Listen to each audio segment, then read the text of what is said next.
Hello. Revati, jenny है। हाँ बोलो जेनी। वो लेटर मैम को मिल गया, लेकिन लेकिन क्या? अरे वो लेटर अथर्व के हाथों लग गया और खेलते समय अथर्व ने लेटर को कहीं गुमा दिया, राधिका के पढ़ने से पहले ही। व्हाट? वही तो, इतना अच्छा प्लान बनाया था हमने, पर सब गड़बड़ हो गया। Don't worry, it's okay. उधर तुम्हारा प्लान भले सक्सेसफुल ना हो, लेकिन यहाँ एक गुड न्यूज है। क्या? Shanaya is fired. उसे उसे ऑफिस से निकाल दिया है फॉरएवर। क्या क्या बोल रही हो तुम?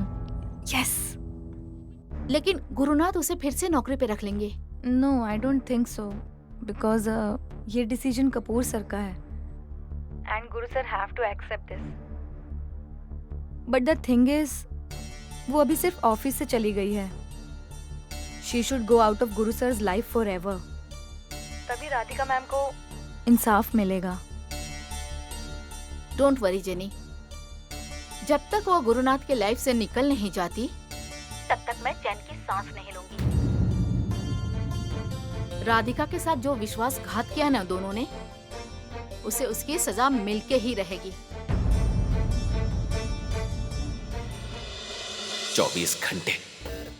24 घंटे में इतना बड़ा फैसला कैसे लूं मैं? राधिका से डिवोर्स लेना इतना आसान काम नहीं है, पर डिसीजन नहीं लिया तो शनाया गुस्सा होकर चली जाएगी, और अगर लिया तो डिसीजन लिया तो क्या? आस पड़ोस के लोग, माँ पापा, सभी को जवाब देना पड़ेगा मुझे।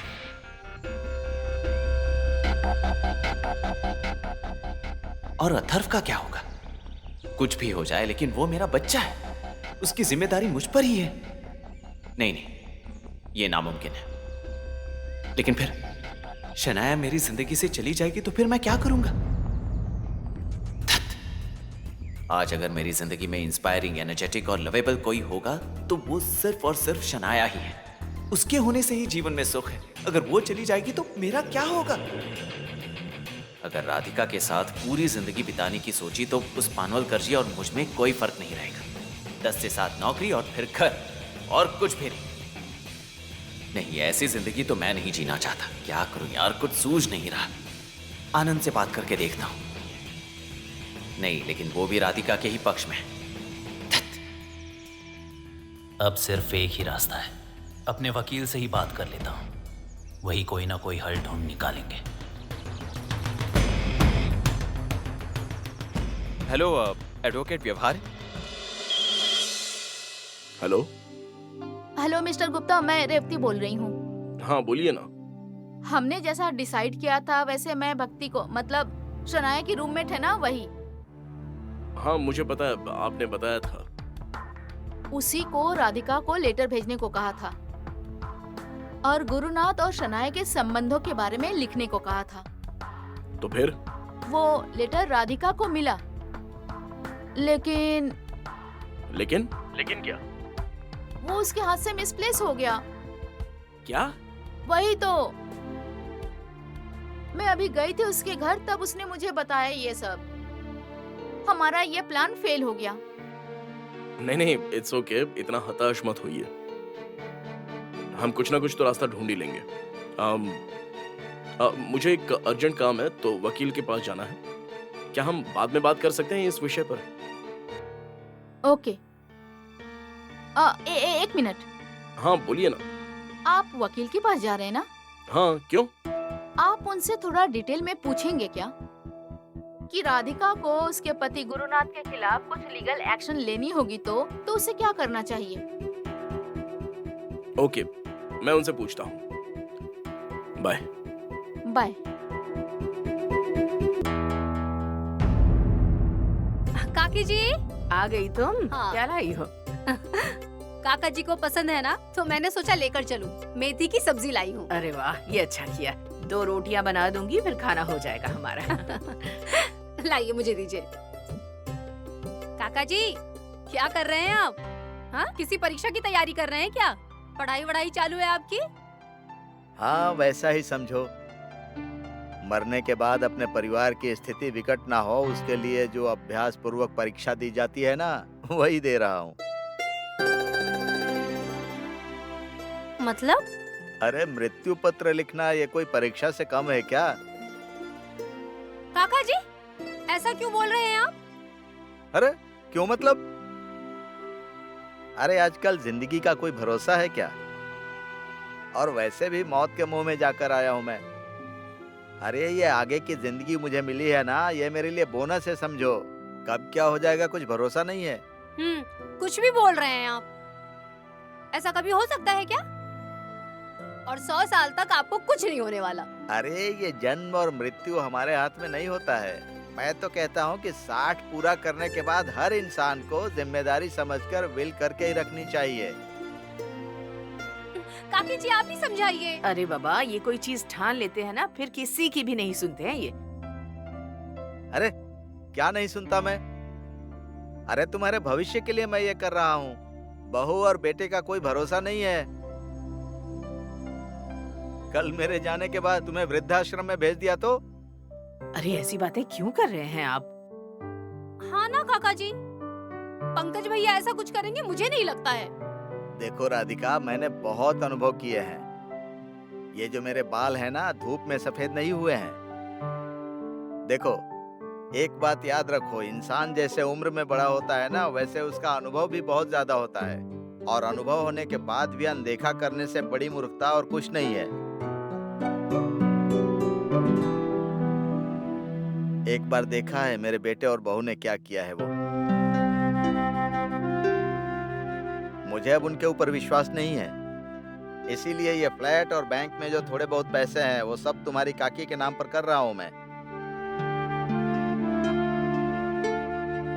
कल अगर मुझे कुछ हो गया तो इसके सर के ऊपर से कोई छत तो नहीं छीन सकता है ना।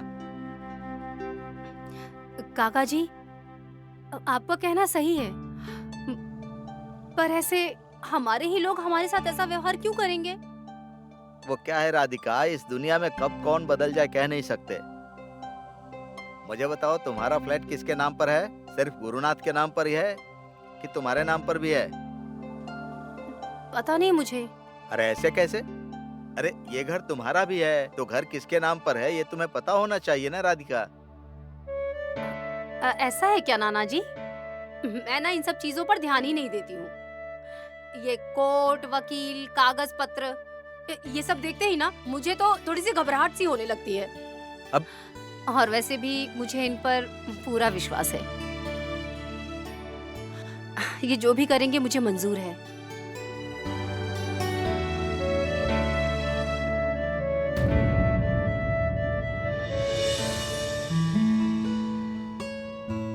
नमस्ते। अरे आइए मिस्टर गुप्ते, आइए हेलो। यहाँ बैठिए। सॉरी, मुझे थोड़ी देर हो गई। अरे नो प्रॉब्लम, मैं भी अभी आया। बोलिए। मुझे आपसे छोटी सी मदद चाहिए थी। हाँ बोलिए ना। मैंने मेरा घर मेरी बीवी के नाम पर किया था, लेकिन कुछ साल पहले वो मतलब आपको छोड़कर गई है क्या? नहीं, she is no more. Oh I am so sorry. No it's okay. मुझे उसका नाम डॉक्यूमेंट से हटाना होगा, और वैसे तो मुझे उसकी जरूरत महसूस नहीं हो रही है, लेकिन कानून कहता है कि ये करना पड़ता है। नहीं ऐसा करना ही चाहिए आपको, क्योंकि कब उसकी जरूरत पड़ जाए ये कुछ कह नहीं सकते ना। हाँ बिल्कुल, इसलिए तो आज यहाँ पर आया हूँ मैं। बहुत दिनों से ये पेंडिंग था काम। ठीक है, नो प्रॉब्लम। हमें एक एफिडेविट बनाना पड़ेगा।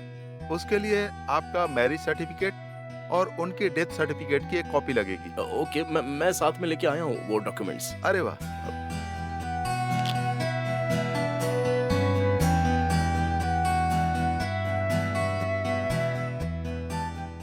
ठीक है, I will do the needful. मैं आपको जल्दी इन्फॉर्म करूंगा। Okay, thank you. Okay bye. मुझे एक और टॉपिक पर आपसे बात करनी थी। मतलब ये इसी विषय में है क्या? नहीं, मेरे दोस्त के बारे में है ये। सॉरी मिस्टर गुप्ते, दरअसल क्या है, इफ यू डोंट माइंड, क्या हम अगली बार इस विषय में बात करें तो चलेगा? एक क्लाइंट आने वाला है मेरे पास, उनका डिवोर्स केस है और उनको अर्जेंटली मुझसे कुछ बात करनी है। So please next time. नहीं, इट्स ओके, हम बाद में बात कर लेंगे। हाँ हाँ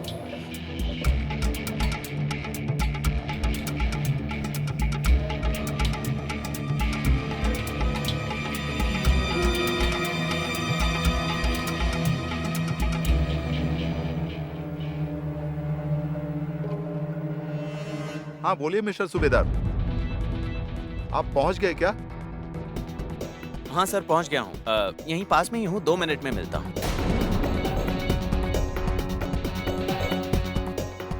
गुरुनाथ यहाँ पर डिवोर्स केस?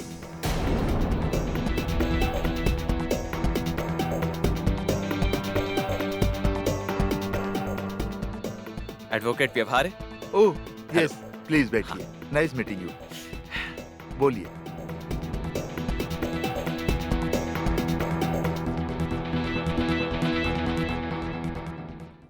राधिका, मुझे बताओ, वकील और डॉक्टर इन दोनों से डरने का कारण क्या है? अरे वो हमारी मदद करने के लिए होते हैं।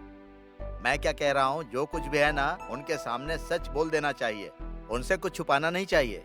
डॉक्टर हमारी सेहत को कुछ नुकसान न हो उसकी सलाह देता है, ठीक है? और वकील हमारी जिंदगी को नुकसान न हो उसकी सलाह देता है। क्यों? वो राधिका, ये बात तो सच है। हाँ, आज के जमाने में लापरवाही करने से नहीं चलेगा। जब ये अस्पताल में थे तब देखा ना, डॉक्टर ने मुझसे पूछा था मेडिक्लेम है क्या, कुछ पता ही नहीं था मुझे। फिर कितनी गड़बड़ हो गई थी, देखा ना। अब हमें और सावधान रहना चाहिए। कौन कब धोखा दे देगा कुछ कह नहीं सकते। काकी जी, अब पति पत्नी में आखिर कहाँ दगाबाजी होती है? अब देखिए, घर चाहे उनके नाम पे हो या मेरे नाम पे हो, दोनों समान ही है ना। अब आप लोगों को ही देखिए, आपको एक दूसरे पर विश्वास है, इसीलिए संसार अच्छा चल रहा है। वैसे ही हमारा है, मुझे उन पर और उनको मुझ पर पूरा भरोसा है। बात तो सच कह रही हो। देखो राधिका, मुझे सिर्फ इतना कहना है कि जैसे गृहस्थी दोनों की रहती है कि नहीं, वैसे घर भी दोनों का होना जरूरी है। नहीं क्या है कि घर पर तुम्हारा लीगल इनाम होना चाहिए, और मेरा कहना यह है कि ये नियम सिर्फ तुम्हारे लिए नहीं बल्कि संसार के हर विवाहित स्त्री पुरुष के लिए होना चाहिए। मेरे ख्याल से तुम गुरु से बात करो इस विषय पर, हाँ? और अगर तुम्हें जरूरत हो तो मैं इस विषय पर अपने वकील दोस्त से बात करता हूँ, तुम उससे बात करो, वो बताएगा तुमको। लेकिन कानूनी तौर पर यह होना जरूरी है। वकीलों से कुछ भी छुपाया नहीं करते ऐसा कहते हैं, इसलिए जो है जैसा है वो सब मैंने आपको बता दिया। This is my case. मुझे मेरी बीवी से अब डिवोर्स चाहिए। आपके स्पष्टवादिता के लिए आपको धन्यवाद, पर जितनी स्पष्टता से आपने अपने अफेयर के बारे में और आपकी बीवी को डिवोर्स देने की बात की है ना मिस्टर सूबेदार, उतनी ही स्पष्टता से मैं इसके होने वाले नतीजे के बारे में आपको बता देता हूँ। क्या है ना मिस्टर सूबेदार, आपकी बीवी में कोई मेजर प्रॉब्लम नहीं है। इनफैक्ट आपने भी अभी बताया कि वो हाउसवाइफ के रूप में बिल्कुल परफेक्ट है। जी सही कहा आपने। हाँ, फिर इन दैट केस उन्हें धोखा देकर आप किसी दूसरी लड़की के साथ अफेयर कर रहे हैं, इस वजह से आपके ऊपर केस हो सकता है, और ऐसे मामले में कानून महिलाओं के पक्ष में होता है। अब उनसे डिवोर्स लेने के लिए अगर आपके पास कोई वैलिड कारण नहीं होगा तो ये केस आपके खिलाफ हो सकता है। मतलब ये आपके लिए अच्छा नहीं होगा मिस्टर सूबेदार। हाँ, लेकिन इसका कोई ना कोई तो इलाज होगा। हाँ, क्या ना मिस्टर सूबेदार, कानून में सीधे रास्ते और उल्टे रास्ते दोनों होते हैं। अब अगर आप उनके साथ रहना ही नहीं चाहते तो आपको उनके ऊपर कोई इल्जाम लगाने होंगे। इल्जाम लगाने होंगे मतलब? हाँ, मतलब उनका किसी के साथ अफेयर चालू है, वो कैरेक्टरलेस हैं, या फिर वो पागल हो चुके हैं, इस तरह के। आप समझ गए मैं क्या कहना चाहता हूँ? और अगर हमने ये इल्जाम कोर्ट में साबित कर दिया ना, तभी आपको डिवोर्स मिलेगा। So are you ready for this?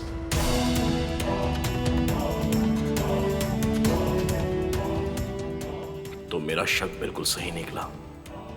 Radhika भाभी को डिवोर्स देने तक इसकी मजाल पहुंच गई। नहीं, लेकिन अब कुछ तो करना ही होगा। ये सब कुछ रोकना ही होगा। मुझे रेवती से बात करनी होगी।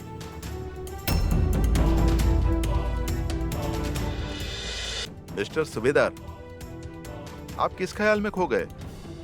तो आपने क्या करना तय किया है? अगर आप ये सब कुछ कर सकते हैं तभी हम लोग आगे बढ़ेंगे।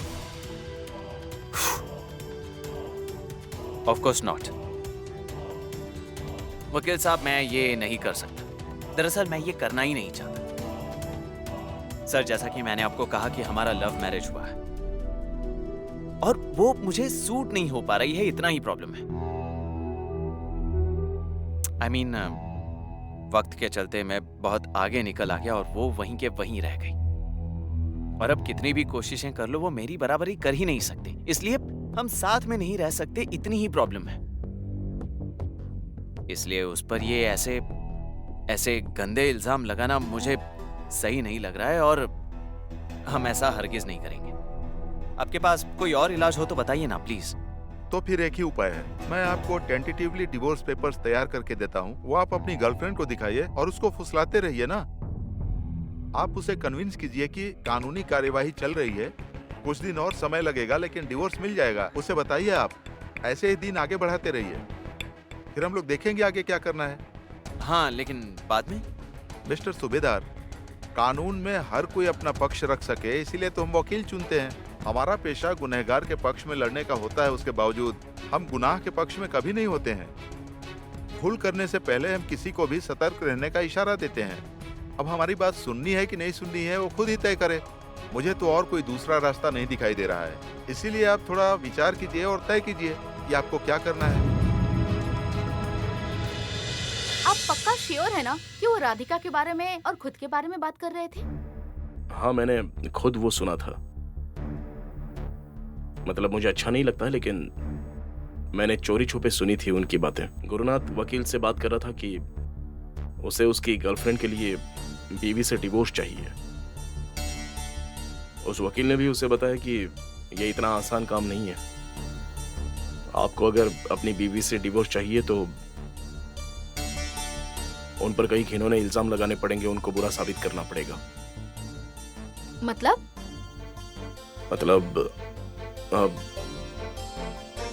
उनके चरित्र पर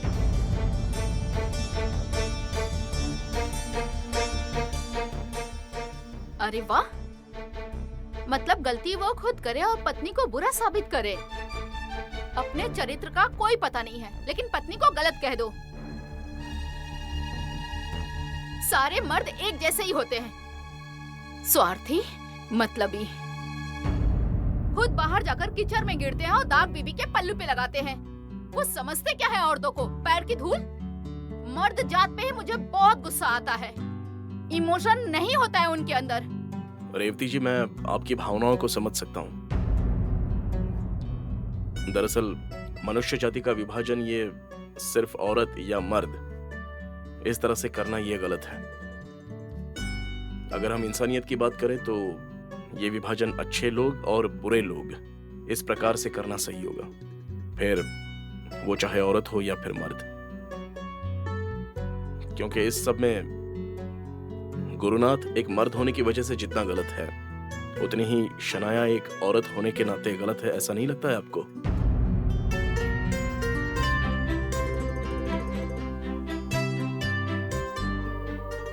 अगर ये सब सच भी है तो इस समय राधिका की क्या गलती है? वो ये सब क्यों भुगत रही है? उसका ही तो बुरा लग रहा है। इस सब बात की परेशानी राधिका भाभी को नहीं होनी चाहिए। बस इतनी ही मेरी इच्छा है। इस काम में हमें जेनी से मदद मांगनी होगी। हमें कोई ना कोई सबूत इकट्ठा करना ही होगा, नहीं तो उन दोनों की गलतियों की सजा बेचारी राधिका को भुगतनी पड़ेगी।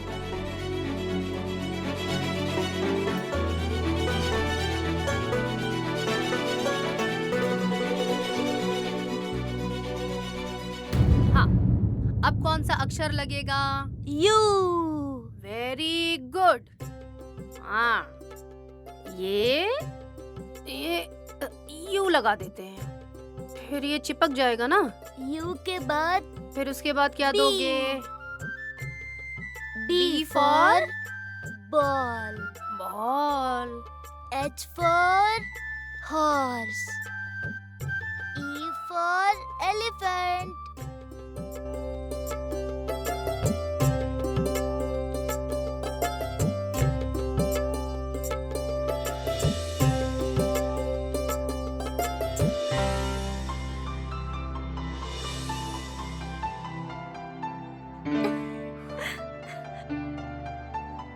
कैसा दिख रहा है बेटा? एकदम बढ़िया। क्या लिखा है, पढ़ो इसे। अथर्व, राधिका, गुरुनाथ, सूबेदार। एकदम सही। होशियार है मेरा अथर्व। पसंद आई ना तुम्हें ये पट्टी? माँ, इसे नेम प्लेट कहते हैं। हाँ बाबा, नेम प्लेट। और पसंद आया ना तुम्हें? हाँ। चलो हम इसे लगाते हैं। नहीं, अभी नहीं। पापा को आने दो, वो इसे देख ले, फिर हम तीनों मिलकर इसे लगाएंगे। हाँ? ओके। अच्छा, एक काम करो, ये सारा सामान अंदर रख दो। हाँ।